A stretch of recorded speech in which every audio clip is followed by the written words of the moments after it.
السلام عليكم، كنتمنى كلكم تكونوا بخير وعلى خير إن شاء الله، ومرحبا بكم في فيديو آخر من الفيديوهات الرائعة من التحضيرات الرمضانية. كنتمنى أن الوصفة ديال اليوم تنال الإعجاب نتاعكم وتحضروها في منازلكم، أكيد غادي تحماقوا عليها. بسم الله على بركة الله. قبل ما نبداو نصليو على النبي عليه أفضل الصلاة والسلام، وبداية بالبخور الرائع، غادي نتحفكم اليوم بواحد السفوف اللي رائع من أيادي مراكشية 100%. كنتمنى أن الوصفة اللي غادي نقدم اليوم آآ تبعوها من أول فيديو حتى الأخير. كيف ما شفتوا معايا المقادير كلها موضوعة بشكل رائع جدًا، واضحة للناس باش ياخدوا فكرة على السفوف المغربي المراكشي الفارسي كيفاش كيكون. إذًا بسم الله على بركة الله، غادي نبداو مقادير الوصفة كيف ما شفتوا معايا، بساط جدًا في هذا الوقت كلشي كيحضّر السفوف أو سليلو، وحنا مقبلين على الشهر المبارك السعيد. أول حاجة عندي 3 كيلو ديال اللوز، اللي بطبيعة الحال فسختو وقليتو في الزيت. عندي 3 كيلو ديال الزنجلان، اللي نقيتو بطبيعة الحال وحمّرته في الفرن. كيف كتشوفوا معايا ما شاء الله كلّه منقي وحدة بوحدة. عندي 2 كيلو ديال الدقيق الأبيض اللي محمّر في الفرن. عندي العسل، لكم حرية الاختيار، من الأفضل يكون عسل طبيعي. عندي النافع، هنا النافع عندي أنواع. عندي المسكة الحرة، عندي النافع البلدي، وحبة حلاوة، يعني هادو ضروريين. عندي القرفة كيما شفتوا معايا مدقوقين مزيان بعد ما نقيتهم مزيان. عندي سكر ثقيل او سكر كلاصي كيف ما كنقولوا. اذا هادو هما المكونات اللي غادي نشتغلوا بهم، واللي غادي نحضروا بهم سفوف رائع جدا اللي كيستحق التجربه. غادي نجيب طحانه كيف ما شفتوا معايا نتاع الهشوار كيف ما كنقولوا. اول حاجه غادي نبدا بها هو الزنجلان. ضروري انكم تطحنوه بهذا الشكل اللي غادي تشوفوه معايا في الفيديو. الزنجلان حساس جدا، يعني ضروري ما كطحنوه باستخدام سكر كلاصي. نتوما كطحنوا وكتدردروا من فوقو السكر كلاصي باش ما كيمررش ليكم، وكيبقى المذاق نتاعو طبيعي وزين. الا خليتوه بلا ما وضعتو فيه سكر كلاصي فهو كيجي مار. فمن الافضل احسن حاجه انكم نتوما كطحنوا وفي نفس الوقت كدردروا سكر كلاصي من الفوق كيف ما غادي تشوفوا معايا في الفيديو.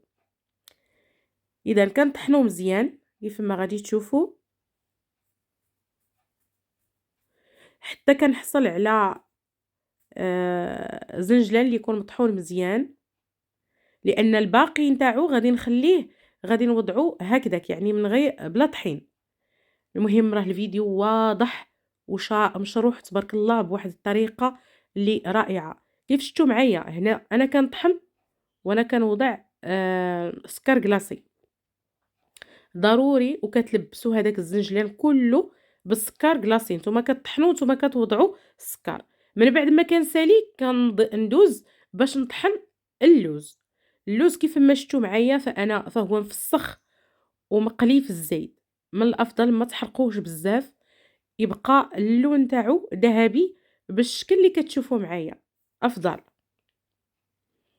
اذا كنطحن المكونات كلها بالهاشوار او اي ماكينه عندكم اللي خاصه بالطحن نتاع اللوز والزنجلان. اذا كيف شفتوا معايا كنستمر وانا كنطحن المكونات كلهم مزيان حتى غادي نحصل على المكونات كلهم مطحونين بشكل مزيان. كنستمر حتى كنسالي كلشي اللي عندي اللي خاصو الطحين. كيف ما شفتوا معايا هنا الزنجلان مطحون بسكر ثقيل. هنا اللوز من بعد ما طحنته مزيان. هنا الدقيق. عندي الملح ضروري، والمكونات كيف ما شفتوا معايا في البدايه ديال الفيديو. هنا من بعد ما وجدت المكونات نتاعي كاملهم غادي نجيب واحد الاناء، هذا خاص بالسفوف. نوضع فيه أول حاجة الدقيق، وكيف شفتوا معايا ضروري وانتم كتحمروا الدقيق أنكم دايمًا تجربوا بشوية ديال الزيت النباتية اللي عندكم أو زيت لوسيور كيف ما كنقولوا باش كتشوفوا اللون نتاعو. من بعد غادي نضيف ليه الزنجلان، يعني المكونات كلهم كيف ما شفتوا معايا اللي طحنتهم غادي نخلطهم في هذا الإناء، وهو باش غادي نحضر صفوف رائع جدًا كيف ما غادي تشوفوا معايا هنا. وضعت اللوز وكاملهم هاد المكونات غادي نخلطهم مزيان، وغادي نحيد منهم جميع الكويرات اللي كيكونوا فيهم. هنا الزنجلان اللي خليت منه كمية كبيرة ما طحنتهاش، خليته هكداك، يعني الزنجلان هكداك فقط محمر كيف ما شفتوا معايا في البداية ديال الفيديو. غادي نستمر بنفس الطريقة ومن يدين الوالدة الله يحفظها ويخليها، هي اللي شرفت عليه مباشرة. غادي نوضع القليل من الملح كيف ما شفتوا معايا، وغادي نوضع السكر الثقيل، غادي نوضع المكونات كلهم في هاد السليلو قبل ما نضيف السوائل. ضروري ما كتدلكوهم وكتدخلوهم يتخلطوا المكونات كلهم. هنا الدقيق، هنا سرعت المقطع شي شويه، كنضيفوا الملح ضروري.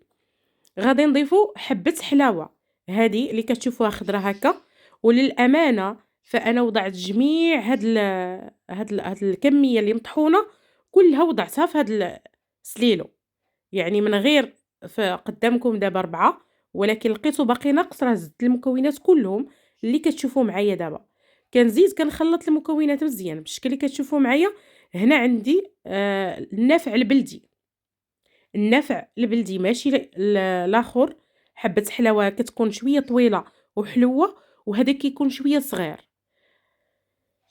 كنستمر وأنا نمزج المكونات كلهم مع بعض كيف ما شفتوا معايا حتى غادي نحصل على خليط لي متجانس. غادي نضيف القرفة كيف شفتوا معايا، ضروري هاد الكمية كاملها أيضا وضعتها ديال القرفة. هنا عطيتكم المكونات كتار ولكم حرية الاختيار، أنكم تنقصوها المكونات وتضعوا فقط المكونات اللي تناسبكم نتوما، ولكن تتبقى اللذة ديال السليلو العادي القديم نتاعنا هي هذه، بدون إضافات لا إلان ولا هذاك الشيء. هذاك الشيء كنعتبره أنا زميطة، ولكن سليلو الأصلي فهو هذا. من بعد غادي نضيف المسكة الحرة اللي بطبيعة الحال دايما كندقها مع القليل من السكر. كنوضع كمية لا بأس بها من المسكة الحرة مدقوقة في السكر. من بعد غادي نضيف تقريبا الجهد ديال رابعة ديال السكر الثقيل أو أكتر حسب نتوما المذاق نتاع السليلو كيفاش كتبغيو تاكلوه، واش حلو بزاف ولا في القياس. هنا كان المفترض أنني نوضع العسل، ولكن نظرًا لأن الجو بارد فأنا فقط وضعت فيه السكر الثقيل. هنا عندي الزبدة نوازيت، كنطبخ الزبدة مزيان حتى كيحيد من هذاك اللبن اللي فيها وكيولي فيها واحد المذاق رائع. الزبدة نوازيت، وهي باش خلطت السليلو ديالي ما كنوضعش فيه الزيت نهائيًا، ما كنوضعوش في الصفوف ديالنا، ما كنوضعوش فيهم الزيت، فقط بالزبدة كنخلطوهم. كيف ما قلت لكم إذا كان الجو دافي فمن الأفضل تزيدوا العسل، ما كانش الجو دافي وكان الجو بارد في هاد الوقيته ديال رمضان هاد السنة فاكتفينا فقط بالسكر الثقيل، وكانت النتيجة النهائية ديال سليلو كيف غادي تشوفوا معايا رائعة جدًا. والمذاق نتاعو كل ما حكيت لكم عليه ما غاديش نوصف هداك المذاق اللي كيكون فيه، فهو مذاق رائع جدًا، كيجي ما شاء الله في قوام هائل. هنا من بعد ما كنضيف الكمية تقريبًا كيلو إلا ربع ديال الزبدة، كيلو إلا ربع اللي دخل لهاد السليلو ديال الزبدة.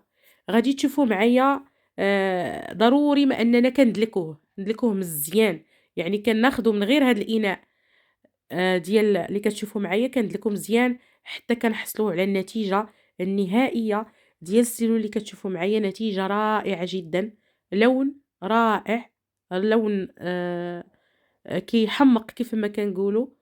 شوفوا معايا ما شاء الله، وسليلو في النهاية ديالو كيف كيخرج كيشهي. كنتمنى من قلبي أنكم تجربوا هاد الوصفة كيف عطيتها لكم بهادوك المكونات بالضبط، بدون إضافات، لأن سليلو اللي مقوّم وكينفع في النهار ديال رمضان، فهادو هُما المكونات الأصلية اللي كيكونوا فيه، ما كيكون فيه لا زريع الكتان ولا هداك الشي ممكن ديروه ولكن تحتفظوا به كزميطة ولكن سليلو كيف قلت لكم الأصلي فهو كيكون بهاد الشكل، لا أقل ولا أكتر. من بعد غادي نفتح معاكم أو غادي نجرّب معاكم نقطع هاد سليلو وتشوفوا معايا ما شاء الله كيفاش كيجي رائع جدًا وكيستحق التجربة بالفعل. شوفوا معايا غادي نقطع معاكم واحد القطعة منه باش تشوفوها ما شاء الله كيفاش كيجي رائع، والمذاق نتاعو كيجي هائل جدًا وكيستحق التجربة. هنا غادي نجيب سكين وغادي نقطعو، شوفوا معايا كيفاش كيتقطع بحال كتقطعوا شي حلوة تمامًا. ما شاء الله فهو رائع جدًا. وحتى لهنا التحضيرات ديال رمضان متواصلة، وكنتمنى أنكم تدعموا القناة بلايك واشتراك وتفعلوا زر الجرس باش توصلوا بالجديد باستمرار على قناتي وقناتكم اللي غادي تكبر بكم إن شاء الله. شكرًا لحسن المشاهدة، شكرًا لتعليقاتكم الرائعة، وكنتمنى أنكم تشوفوا هذا الفيديو بكل حب كيف صنعته لكم بالحب نتاع الأم ديالي وبالأخوات نتاعي اللي حضروه. كنشكرهم من هذا المنبر وكنقول لهم الله يعطيكم الصحة والله يصومكم إن شاء الله هذا الشهر بالصحة والعافية إن شاء الله.